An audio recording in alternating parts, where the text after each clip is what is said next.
Hello, welcome to techanswer.com. Today we received a question like how to fix WhatsApp date error is inaccurate on your mobile when you're using WhatsApp application.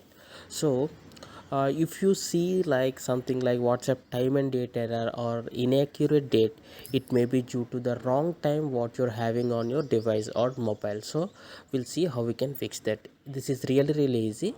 So if you have similar questions like that, you can go to your Chrome browser and browse through techanswer.com, and you can click on ask a question and you can post your question. Okay, to fix this you need to open settings app, the phone settings app, and here you need to find system settings or additional settings. In this phone, this is the Realme phone, so the option will be like additional settings. See here, click on additional settings, and here you will see date and time. For other mobiles it may be like system settings and then date and time.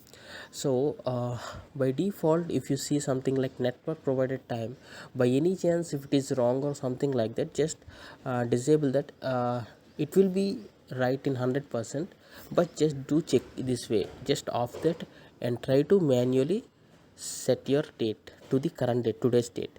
So once you do that, check whether you solve that problem or not. So restart your mobile and again try to open WhatsApp. By this you can fix that error, I guess, and you can switch back to network provided time immediately. So by setting the correct date and time on your device, the problem on WhatsApp inaccurate phone date will get solved. I hope you like this.